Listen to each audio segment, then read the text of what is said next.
Hello everybody. So in last video मैंने आप लोग को डिस्क्रिप्टिव पैराग्राफ पढ़ाया था। We completed the description of a person and description of place. मैंने आप लोग को 4 क्वेश्चंस दिए थे होमवर्क में।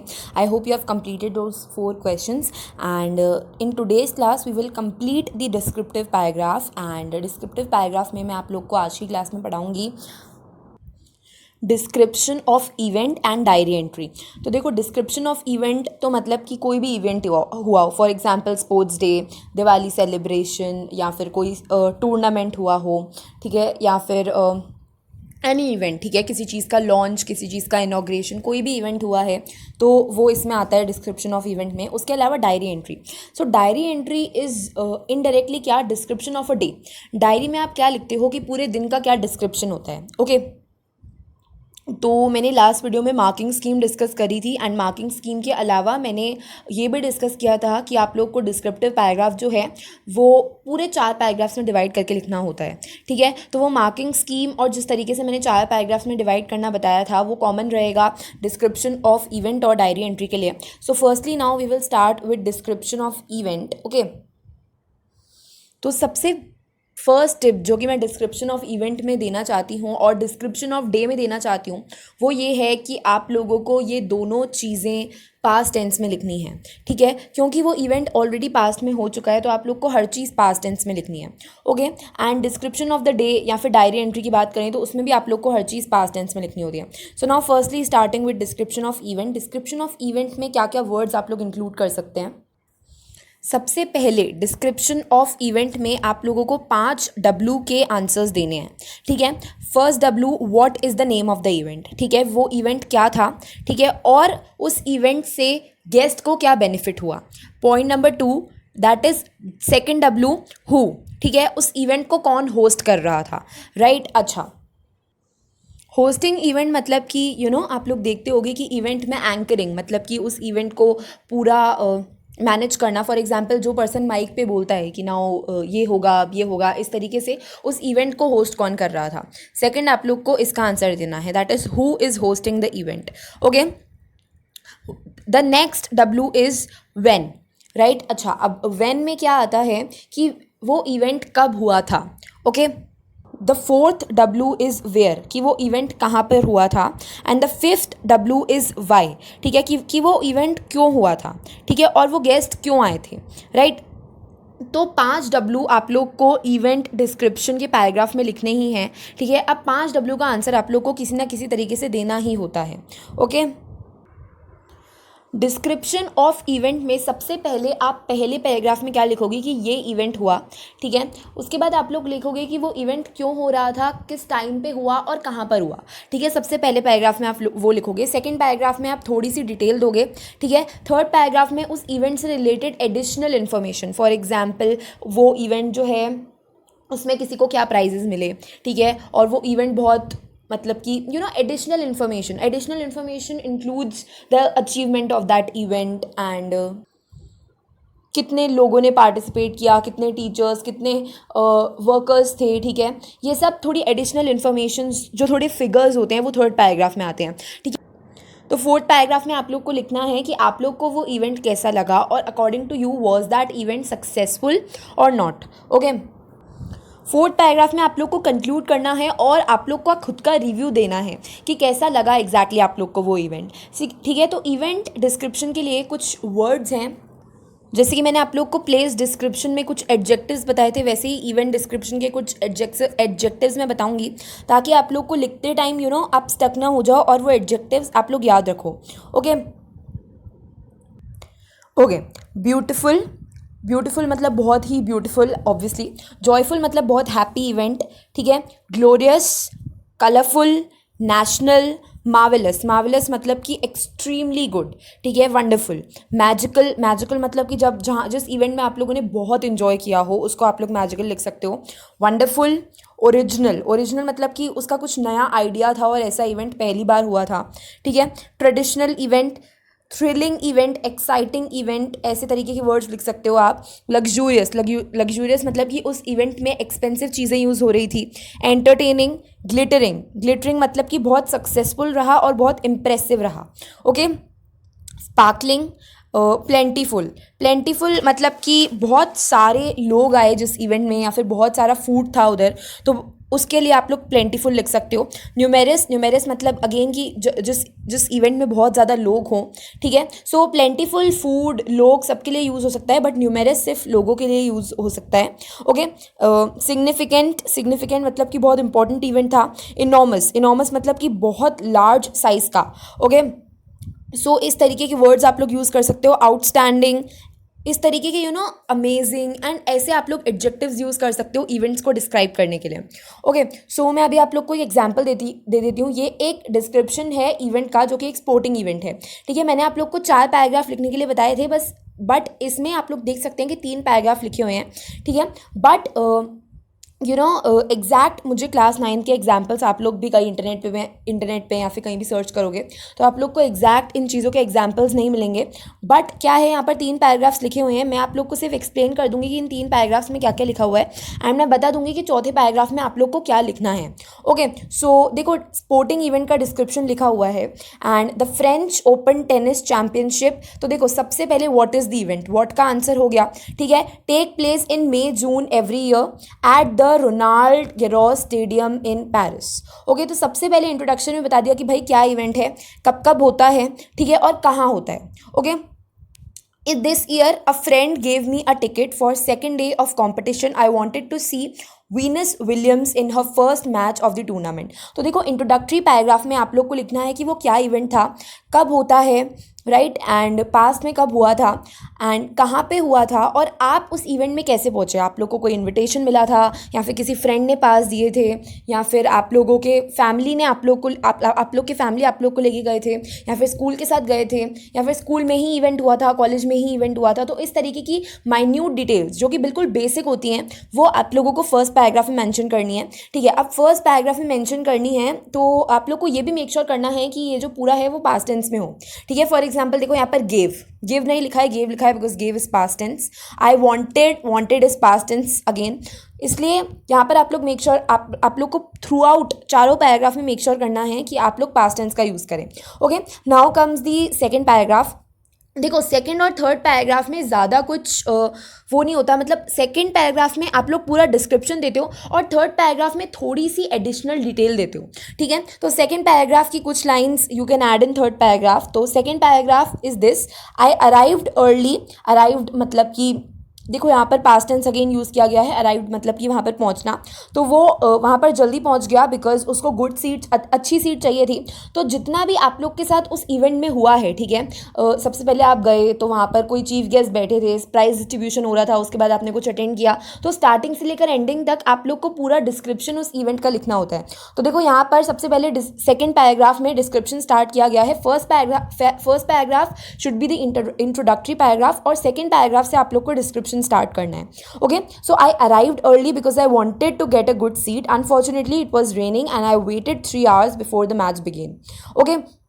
तो जो भी डिस्क्रिप्शन है, आप लोग वहाँ से गए, आप लोग वहाँ पर गए, उस टाइम से लेकर जो भी डिस्क्रिप्शन आप लोग को देना है, आप लोग वहाँ पर गए और आप लोग का वेलकम बहुत अच्छी तरीके से हुआ, ठीक है, फूल बरसाएगा या फिर वॉटेवर, जिस तरीके से आप लोग का वेलकम हुआ, उसके बाद आप लोग कहाँ पर पहुँचे, ठीक है, ये पूरी माइन्यूट डिटेल्स आप लोग को सेकंड पैराग्राफ में देनी होती है। I had a good seat near the front because of the rain, there were not many people, the match was quite exciting although Venus was much stronger than opponent. She won 6-4, 6-3. Okay. Later I watched Roger Federer play against Michel Roussel. Unfortunately it began to rain again and they did not finish the match. Okay. तो ये देखो, पूरा starting से लेकर जब वो उस event में गया, ठीक है, उस इवेंट में गया, उसने किन किन इंसानों को देखा, उन्होंने कितने रन्स बनाए, और उसके बाद एंड तक कितना अच्छी तरीके से डिस्क्रिप्शन दिया हुआ है कि वो पहले गया, उसने 3 घंटे वेट करा, उसने कौन से प्लेयर्स को खेलते हुए देखा, उन प्लेयर्स ने कितने स्कोर्स बनाए, उसके बाद एंड में क्या हुआ। तो इस तरीके से देखो, सेकंड पैराग्राफ में डिस्क्रिप्शन दिया हुआ है। अच्छा, अब यहाँ पर थर्ड पैराग्राफ आप लोग किस तरीके से ऐड कर सकते थे, कि आप लोग ऐड कर सकते थे कि देयर वर चीयर लीडर्स क्या होते हैं कि जो चीयर करते हैं थ्रू आउट द मैच, ठीक है, there were cheerleaders, and commentary was really nice. I really enjoyed the process of commentary, and उसके अलावा जो स्टेडियम में वो मैच हो रहा है उसकी सीटिंग कैपेसिटी बता सकते हैं, ठीक है, कितने नंबर, एग्जैक्ट नंबर जितने लोगों ने अटेंड किया हो वो बता सकते हैं, कुछ interesting facts related to that event वो बता सकते हैं कि ये जो इवेंट है इसकी टिकट्स बहुत यूजुअली एक्सपेंसिव होती है, या फिर ये जो इवेंट है ये 5 साल में एक बार होता है, ठीक है। इस तरीके से कुछ भी अगर इंटरेस्टिंग डिटेल एडिशनल इन्फॉर्मेशन आप लोग को देनी है तो आप लोग थर्ड पैराग्राफ में लिख सकते हैं। यहाँ पर थर्ड पैराग्राफ नहीं लिखा हुआ, बट मैंने आप लोग को बता दिया कि आप लोग को थर्ड पैराग्राफ में क्या लिखना है। Okay, now comes fourth paragraph. Fourth paragraph में आप लोग को अपना पूरा एक्सपीरियंस लिखना है कि आप लोग को ओवरऑल कैसा लगा, आप लोग के लिए कैसा एक्सपीरियंस था, राइट। सेकंड थर्ड पैराग्राफ में तो आप लोग को डिस्क्रिप्शन देना है, फर्स्ट पैराग्राफ में इंट्रोडक्शन लिखना है। Fourth paragraph that is conclusion paragraph में आप लोग को मेक श्योर करना है कि आप लोग खुद के व्यूज़ बताएं रिलेटेड टू इवेंट। ओके, जैसे यहाँ पर लिखा हुआ है, it was pity that weather was so bad, it was very cold and wet, I would like to go again but I hope I am luckier next time. तो आप लोग ये भी बताएंगे कि उस इवेंट में आप लोग नेक्स्ट टाइम जाना चाहते हैं या नहीं, और आप लोग का ओवरऑल एक्सपीरियंस कैसा रहा है। ओके, तो यूजुअली मेक श्योर करना कि आप लोग ओवरऑल एक्सपीरियंस को हैप्पी बनाएं, ठीक है, कुछ नेगेटिव कमेंट्स ना दें उस पर। ओके, सो इस तरीके से आप लोग को डिस्क्रिप्शन ऑफ इवेंट लिखना होता है। अब मैं आप लोग को एक दूसरा एग्जांपल बताती हूँ डिस्क्रिप्शन ऑफ इवेंट का। Okay, your school organized a free eye camp for the students of your school during autumn break. Well-known eye specialists were invited on this occasion. You are Rajat, the head boy of this school. Mentioning the title, the date and number of students benefited from the camp. Write a description of this camp in about 100 words. तो आप लोग को यहाँ पर 100 words तो definitely काटना है, because CBSE boards में इस बार 150 to 200 वर्ड्स में डिस्क्रिप्शन लिखना है, तो you need to cut it here and write 150 to 200 words.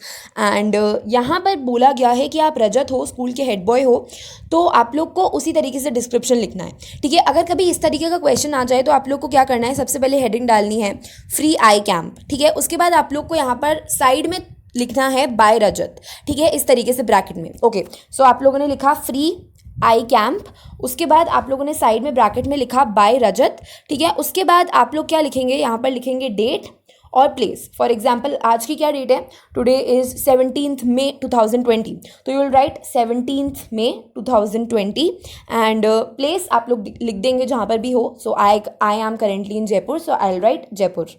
Okay, so जब मैंने आप लोग को लास्ट स्पोर्टिंग इवेंट का एग्जांपल दिया था तो आप लोगों ने उसके अंदर नोटिस किया होगा कि सारे 5 W के आंसर्स उसके अंदर मिले हैं। 5 W मैंने आप लोग को स्टार्टिंग में बताए थे थोड़ी देर पहले, what, who, when, where, Y.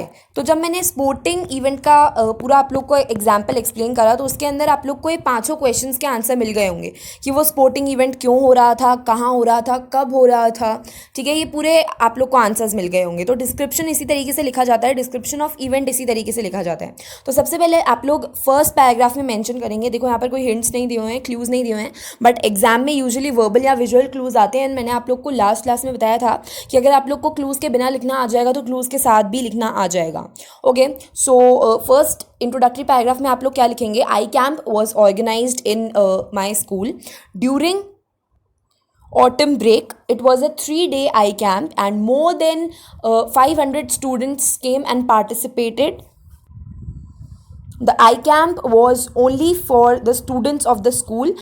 Okay, तो इस तरीके से आप लोग इंट्रोडक्टरी पैराग्राफ लिखेंगे। उसके बाद descriptive paragraph that is paragraph number 2 जिसमें आप लोग को मेन डिस्क्रिप्शन लिखना होता है। उसके अंदर आप लोग क्या लिखेंगे, it was a 3-day event and on the first day all the students of class 1st to 5th were invited and Dr. Sunil Joshi of SMS Hospital came to treat this student. He was the eye specialist. इस तरीके से आप लोग mention कर देंगे। उसके बाद आप लोग मेंशन करेंगे on day 2 all the students of class 6th to 12th were invited and their eyes were checked. On day 3, the eyesight of pre-primary students were checked and in this way, the eye camp was completed successfully. Lot of teachers like Rani ma'am, Shilpa ma'am and whatever, आप लोग teachers का नाम लिख देंगे. They assisted. Also, lot of volunteers of class 10th and 12th assisted and they helped the students to get their eyes checked. Strict security was there that only the students of our school were allowed. इस तरीके से आप लोग description लिखेंगे paragraph number 2 और paragraph number 3 में। उसके बाद आप लोग पैराग्राफ नंबर 3 में ये मेंशन कर सकते हैं कि On day 3 a closing ceremony happened, and in that closing ceremony all the students along with the teachers thanked the team of SMS hospital and all of that. तो इस तरीके से इवेंट के स्टार्टिंग से लेकर एंड तक जितनी भी चीज़ें हुई वो आप लोगों को इवेंट डिस्क्रिप्शन में मेंशन करनी है. उसके बाद आप लोग कंक्लूड कर सकते हैं कि it was nice experience for teachers as well as students got benefited and the event was extremely disciplined. इस तरीके से आप लोग कंक्लूड कर सकते हैं और आप लोग लिखेंगे कि नेक्स्ट आने वाले सालों में और आने वाले ईयर्स में, आने वाले मंथ्स में ऐसे इवेंट्स रेगुलरली होने चाहिए because the health of the students is really important. Okay, तो इस तरीके से आप लोग 4 पैराग्राफ्स में डिवाइड करके लिखेंगे, राइट. तो कैसे 4 पैराग्राफ्स को फ्रेम करना है, all of that depends on you. Because अभी मैंने इस तरीके से फ्रेम करा, हो सकता है कि कोई और बच्चा किसी और तरीके से फ्रेम करे. Okay, so all of that depends on you and that is it for description of an event. ठीक है, किसी भी चीज़ का डिस्क्रिप्शन आ सकता है, मतलब इवेंट में किसी चीज़ का डिस्क्रिप्शन आ सकता है. फॉर एग्जाम्पल कि कोई इनॉग्रेशन हुआ या फिर एनुअल फंक्शन हुआ, एनुअल स्पोर्ट्स डे हुआ, राइट. एंड उसके अलावा कोई ऐसा इवेंट हुआ जैसे कि अभी हेल्थ चेकअप का इवेंट मैंने आप लोग को उसका एग्जाम्पल दिया. ओके, स्पोर्टिंग इवेंट का मैंने आप लोग को एग्जाम्पल दिया. Okay, prize distribution event, blood donation event, बहुत टाइप के इवेंट हो सकते हैं. तो ऐसे एग्जाम्पल्स आ सकते हैं. Okay, now the next is diary entry. Now diary entry भी पास्ट टेंस में लिखी जाती है. डायरी एंट्री में क्या होता है कि देखो, डायरी एंट्री में इट्स नॉट नेसेसरी कि आप लोग डायरी एंट्री को 4 से 5 पैराग्राफ्स में डिवाइड करें because it is not possible. Diary entry में आप लोग मेक श्योर करेंगे कि आप लोग 4 पैराग्राफ्स में अगर डिवाइड कर सकते हैं, राइट, तो करें, बट इट्स नॉट मैंडेटरी. तो यूजुअली बहुत सारे बच्चे क्या करते हैं, डायरी एंट्री वो स्टार्ट करते हैं और एंड कर देते हैं, मतलब कि वो कोई ब्रेक नहीं देते बीच में. ठीक है, यूजुअली बच्चे ऐसे करते हैं. वाइलस कई कई बच्चे क्या करते हैं, दे डिवाइडेड इनटू 2 पैराग्राफ, 2 से ज़्यादा पैराग्राफ में वो डिवाइड नहीं करते डायरी एंट्री को. तो आई विल सजेस्ट यू कि डायरी एंट्री आप लोग 2 पैराग्राफ में तो एटलीस्ट डिवाइड करो. बाकी अगर आप लोग को नहीं भी करनी है तो मार्क्स नहीं कटते. ओके, तो डायरी एंट्री का एक स्पेसिफिक फॉर्मेट होता है. ठीक है, सबसे पहले आप लोग को डायरी एंट्री में क्या लिखना होता है कि जिस प्लेस से आप लोग डायरी लिख रहे हो. फॉर एग्जाम्पल कोई अगर दिल्ली में है तो यू विल राइट दिल्ली, कोई अगर जयपुर में है तो यू विल राइट जयपुर. उसके बाद आप लोग को डेट लिखनी होती है उस दिन की. ठीक है, फॉर एग्जाम्पल टुडे 17 मई 2020, तो मैं लिखूंगी 17 मई 2020. मैं ऐसे नहीं लिखूंगी कि 17/5/2020. ओके, उसके बाद you need to write the day and the time जिस पे आप लोग वो डायरी लिख रहे हो. ठीक है, for example today is Sunday and it's around 7:30 PM. Okay, now उसके बाद आप लोग को एक लाइन छोड़नी होती है और आप लोग को एक 2 वर्ड्स लिखने होते हैं, dear diary. Okay, dear diary.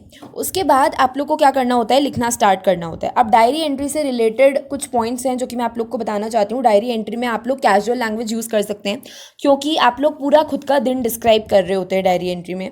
Okay, कोई टाइटल नहीं रिक्वायर्ड होता डायरी एंट्री में. जैसे कि मैंने आप लोग को बताया था लास्ट वीडियो में, लास्ट क्लास में मैंने आप लोग को बताया था कि आप लोग को क्या करना होता है. फॉर्मेट मैंने आप लोग को एंड में बताया था कि सबसे पहले आप लोग को हेडिंग लिखनी होती है, उसके बाद एक लाइन छोड़ के डिस्क्रिप्शन लिखना होता है. डायरी एंट्री में कोई हेडिंग नहीं रिक्वायर्ड होती. डायरी एंट्री के रूल्स थोड़े अलग हैं, उसका स्पेसिफिक फॉर्मेट है. फॉर्मेट मैंने आप लोग को अभी बता दिया. ठीक है, डायरी एंट्री जो है उसमें हेडिंग नहीं लिखनी होती. ओके, उसके बाद आप लोग को डियर डायरी के बाद एक कॉमा लगाना होता है और उसके बाद आप लोग को जो भी लिखना है वो स्टार्ट करना होता है. ओके, सो देखो यहाँ पर हिंट्स दिए हुए हैं usually. Okay, these are verbal clues. Okay, तो यूजुअली वर्बल क्लूज ही दिए जाते हैं डायरी एंट्री में बिकॉज आप लोग इमेजिन कीजिए कि विजुअल क्लूज तो नहीं दिए जाएंगे डायरी एंट्री में. तो यूजुअली वर्बल क्लूज ही दिए जाते हैं इस तरीके से. Old home, most senior citizens above 60, peaceful surroundings, spacious clean rooms and baths, regular medical checkups, a good library, means of recreation, a home away from home. Okay, तो देखो अगर आप लोग को ये हिंट्स दिए जाएं तो आप लोग इन हिंट्स से क्या लिख सकते हैं. ओके, सबसे पहले ओल्ड होम. ओल्ड होम एक हिंट दे दिया तो आप लोग को जो वर्बल क्लूज दिए हुए हैं वो आप लोग को इंक्लूड करने ही होते हैं.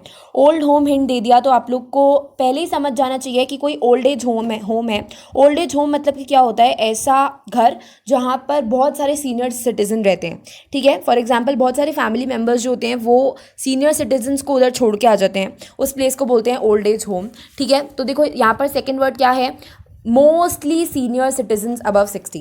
तो उस ओल्ड एज होम में ज़्यादा सीनियर सिटीजन्स ही थे 60 ईयर्स के अबव. पीसफुल सराउंडिंग्स, वो ओल्ड एज होम जो है वो पीसफुल सराउंडिंग्स में है. ठीक है, स्पेशियस है, बड़ा है ओल्ड एज होम, ठीक है। क्लीन रूम्स एंड बाथ्स, वहाँ पर साफ़ कमरे हैं और बाथरूम्स भी साफ़ हैं, ओके। और उस ओल्ड एज होम में रेगुलर चेकअप होते हैं सीनियर सिटीजन्स के, बिकॉज सीनियर सिटीजन्स यूजुअली बीमार रहते हैं। वहाँ पर एक अच्छी लाइब्रेरी है सीनियर सिटीजन्स के लिए, और एक मीन्स ऑफ रिक्रिएशन मतलब कि ओल्ड लोग जो हैं वो वहाँ पर बैठे बैठे बोर नहीं होते, उनके लिए काफ़ी मीन्स ऑफ रिक्रिएशन है। फॉर एग्जाम्पल योगा हो सकती है, म्यूज़िक हो सकता है, dancing exercises and walks and all of that, ठीक है। A home away from home. और ये जो ओल्ड एज होम है ये उन्हीं का घर होता है, बट उनके एक्चुअल घर से थोड़ा दूर होता है। उनके एक्चुअल घर के जो लोग होते हैं वही उनको इस होम में छोड़ के आते हैं, ओके। सो इस तरीके से आप लोग को हिंट से समझ जाना है कि एग्जैक्टली आप लोग की डायरी एंट्री क्या होने वाली है, ओके। सो देखो यहाँ पर जो मैंने आप लोग को फॉर्मेट बताया था उसको फॉलो किया गया है। भिवाड़ी कोई प्लेस है, उसके बाद डेट लिखी गई है, उसके बाद मंडे एंड फिर कॉमा लगा के टाइम लिखा गया है, ठीक है, जैसा मैंने आप लोग को फॉर्मेट बताया था। उसके बाद एक लाइन छोड़ के डियर डायरी लिखा गया है। और देखो लास्ट में क्या होता है कि आप लोग को अपना नाम लिखना होता है, तो नाम कभी कभी क्वेश्चन में मैंशनड होता है, ठीक है। फॉर एग्जाम्पल इस क्वेश्चन में नाम मैंशन नहीं है तो आप लोग को जो नाम चाहो वो लिख सकते हो, ठीक है। बट कभी कभी क्वेश्चन में मैंशनड होता है तो आप लोग को उस केस में वही नाम लिखना होता है जैसे मैंने आप लोग को लेटर में बताया, ठीक है। तो एंड में सिर्फ आप लोग को अपना नाम लिखना होता है लाइक दिस, ओके। बीच में देखो यहाँ पर 2 पैराग्राफ्स में डिवाइडेड है। With the disintegration of the family system, the old people find themselves deserted and alone, ठीक है। सबसे पहले किस तरीके से स्टार्ट किया गया है कि फैमिली सिस्टम जो है उसका डिसइंटीग्रेशन हो रहा है, मतलब कि जो फैमिलीज़ हैं वो ये चाहती हैं कि वो अकेले रहे, उनको अपना स्पेस मिले, ठीक है। इस तरीके से जो ओल्ड लोग हैं वो खुद को अकेला पाते हैं और अलोन पाते हैं, ठीक है। It is unfortunate that this evening of their lives they are not looked after by their children, okay। मतलब कि यहाँ पर बोला गया है कि उनके लिए ये बहुत बुरी बात है कि रोज़ उनको उनके बच्चे उनकी देखभाल नहीं करते हैं और ओल्ड एज होम में वो छोड़ दिए जाते हैं, okay. The concept of old Holmes is for such old people. I made it to a point to visit old home at Bhiwadi. The home is situated at a peaceful place. तो देखो यहाँ पर peaceful place, peaceful surroundings इस clue का use किया गया है। The building is simple but spacious and clean. Spacious का यूज़ किया गया है, okay, clean का यूज़ किया गया है। It seems to be ideal place for senior citizens. तो फर्स्ट पैराग्राफ में सिर्फ इंट्रोडक्शन दिया हुआ है कि आज मैं एक इंसान से मिला, ठीक है। आज मैं एक ओल्ड एज होम में गया जो कि भिवाड़ी में है, और वहाँ पर मैंने देखा कि वो बहुत बड़ा है, स्पेशियस है, वहाँ पर क्लीन रूम्स हैं और वहाँ पर बहुत सारे सीनियर सिटीजन्स रहते हैं। तो सबसे पहले इंट्रोडक्शन दे दिया। इंट्रोडक्शन में पहली 2 लाइन्स में तो लिखा कि ये बहुत अनफॉर्चुनेट चीज़ है कि ओल्ड लोगों को अपना घर छोड़ के अलग से ओल्ड एज होम में जाके रहना पड़ता है, okay. A doctor visits the home daily to checkup senior citizen. तो देखो सेकंड पैराग्राफ में पूरा डिस्क्रिप्शन दिया हुआ है ओल्ड एज होम का कि वहाँ पर रोज़ डॉक्टर्स आते हैं। There is permanent nurse employed to look after and give them medicine on time. अब देखो परमानेंट नर्स से रिलेटेड कोई क्लू नहीं दिया हुआ है, but you need to make up things. आप लोग को चीज़ें बनानी पड़ेगी आप लोग की डायरी एंट्री को बड़ा करने के लिए।